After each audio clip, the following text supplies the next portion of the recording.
So this is a right ear and this is a right tympanoplasty. We could say it's a different diagnosis with Stapes ankylosis, because I found Malleus epitympanic fixation. So that I think was interesting to put it online again. So this is a right ear, so 12 o'clock, 3 o'clock, 6 o'clock and 9 o'clock. You can see here that I've already done the permanent transcanal approach with the bony rim resection here. It's a very narrow canal, and in fact, interestingly, in my experience, the vast majority of the case I found with epitympanic Malleus ankylosis was associated with narrow canal like this, narrow approach. And this is also related to the history of the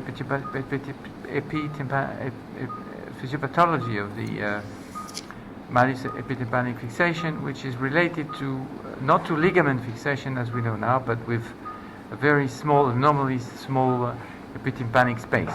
That was demonstrated by a very huge and large temporal bone dissection of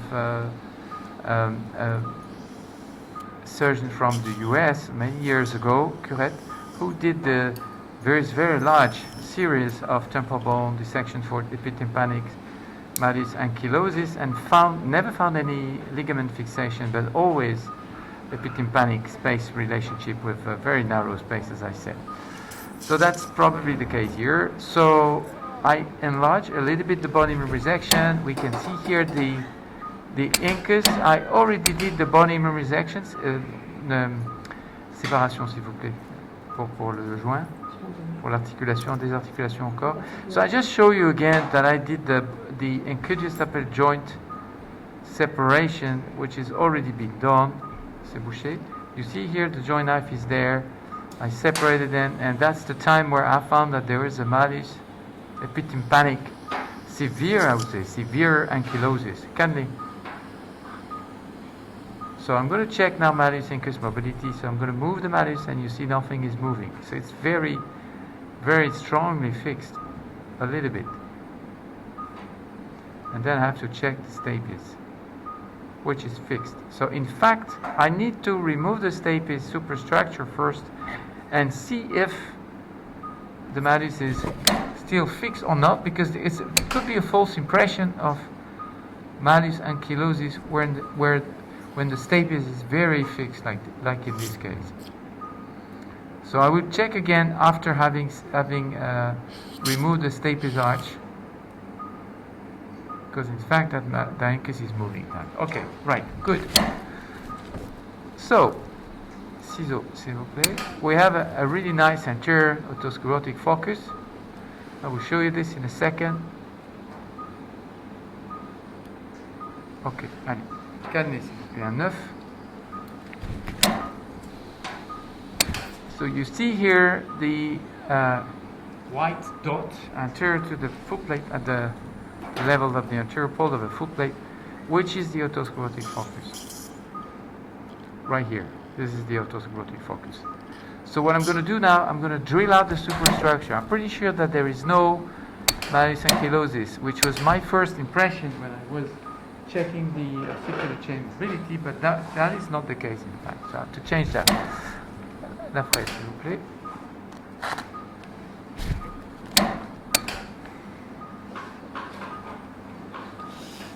So I'm using the regular 0.7 millimeter diameter diamond dust burr. I'm going to drill out now the posterior cruce first, using a low speed drill with a diamond dust, as you know.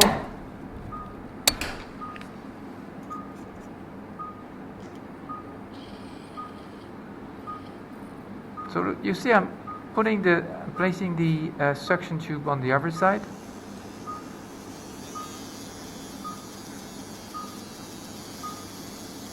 So quite a thick and resistant superstructure, very strange.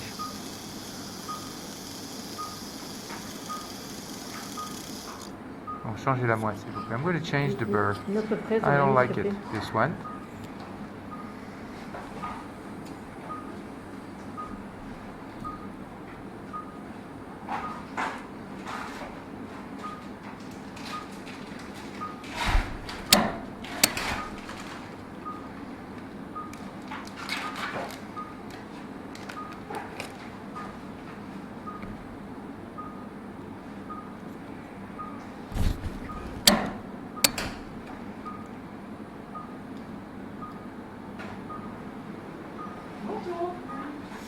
So,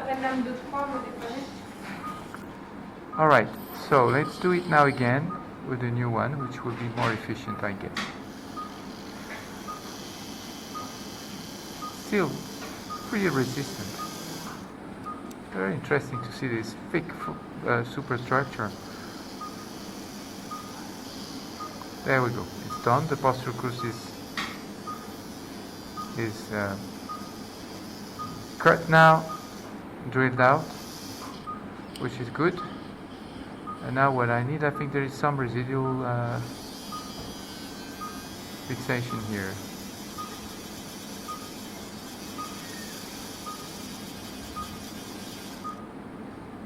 Okay, this is done now. Now I need to drill out the anterior cruce. La fraise encore, s'il vous plaît.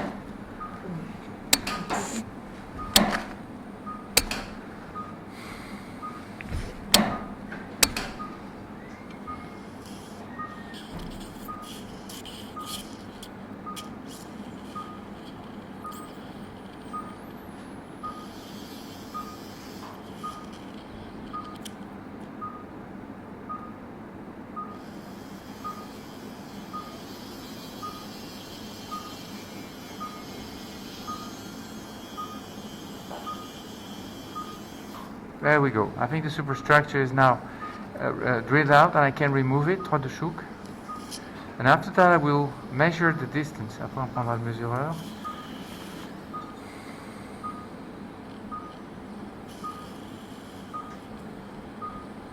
It's pretty narrow, very narrow space here. Okay, now it's fine. And now we have a better access to the foot plate, but first, d'abord le canet s'il vous plaît. First, I want to check the mobility again, and I think it's going to be fine now. Yeah, you can see that. It's perfectly mobile. So interestingly, this was related to the very big fixation, which was decreasing the mobility of the Malleus incus complex. Mesureur. So now I just continue with the regular way of doing it with a measuring device, measuring the distance from incus to foot plate, which is 4.5. Yeah, it's gonna be it's between 4 and 4.5, but I would say 4.5 because it's a little bit thick. So in terms of thickness of the incus, I mean.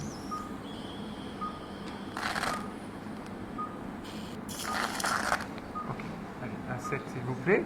All right, let's perform now the stapedial with the 0.8 millimeter fenestra using the same 0.7 millimeter diameter diamond burr, and we need to drill out now.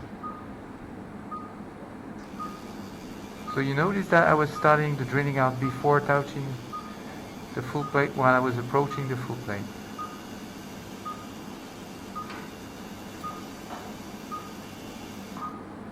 Okay, it's done. You see now the fenestra is performed. You can see the fluid here coming up, and there's some residual membrane, but I don't want to remove that. I'm going to cut it with, cover it with the vein. There is a little bit of mobility of the posterior half of the foot plate, but I don't mind. I'm just keeping like this and cover it with the vein.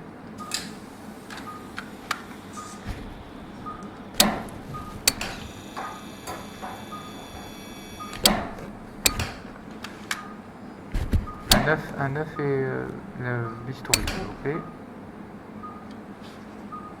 Okay. So you see the vein graft, which I already pre-shaped. I took it as usual from the dorsal face of the hand, and I will place it over the foot plate. Of course, we are now facing the intima of the vein, while the lateral side, which is the sticky side, is on the other side connected to the glass plate at the moment, but this will go, of course, to the foot plate. So I'm going to grab it with the sucker, which is a 0.9 millimeter diameter sucker, and I will now introduce it with the sucker and try to stretch it with the needle. So we really need to have both hands free, I guess. So this is it. So now I'm going to, so I leave the blood there, and I will put the vein down to the foot plate like this. I know that it goes direct to the fenestra, and I'm stretching it now with my right hand with the needle, and that is fine. So it's pretty good. And now what I need to know, of course, is where the fenestra is, and we know that the fenestra is there, so it's fine. The vein is everywhere, so stretching well.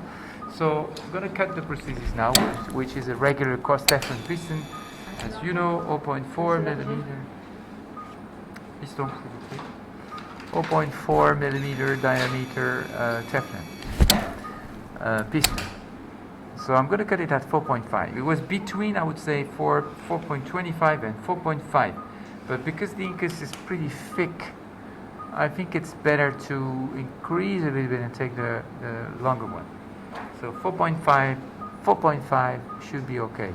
And now, of course, I'm going to cut the, I'm going to trim the shaft from the cutting block. And now I'm going to open up the loop, breaking the memory of the Teflon with the needle like this. I'm going to hold the shaft and then rotate the needle like this, breaking the memory. And the last thing is, of course, not the last one, but the next step is to introduce the shaft within the fenestra. Un œuf, s'il vous plaît. Un œuf. Oui. Ok. 2 secondes.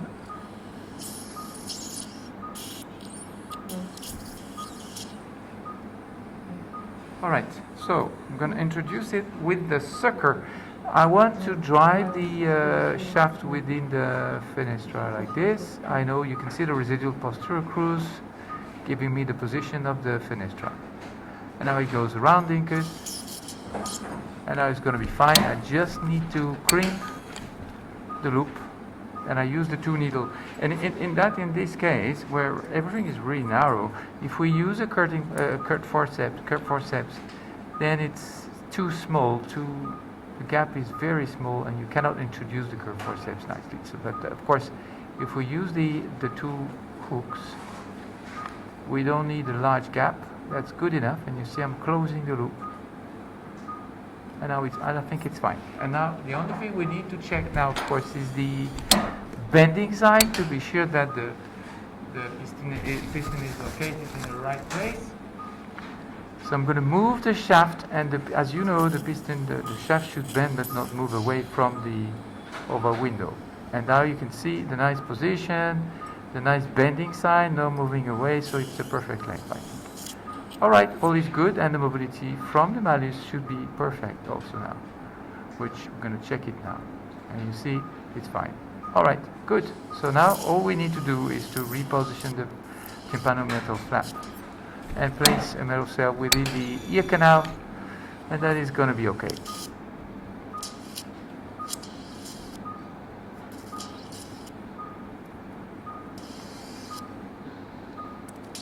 There we go. And now the metal cell will go into the, I think I will probably have to decrease the thickness of the metal cell because it's very narrow in fact.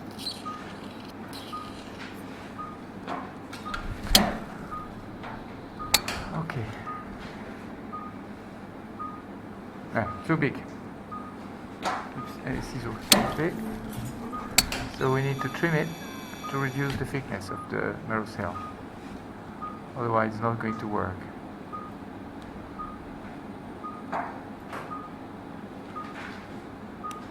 There we go. Let's try with this one.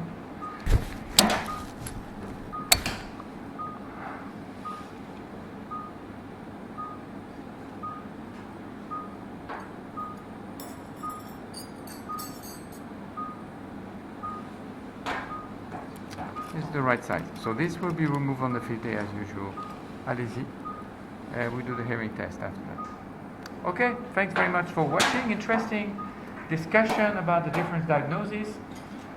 I had the first impression of Malleus Ankylosis, so that was, I put it online, but then I changed my feeling when I was able to move a little bit more easily the Malleus, and in fact this is more related to Stapes fixation, so you need to check several times after removing the Stapes superstructure, as soon as you know, of course, that the Stapes is fixed, and then you can move, you can check separately Malleus incus in a better way. The gap is better, especially in this very narrow approach.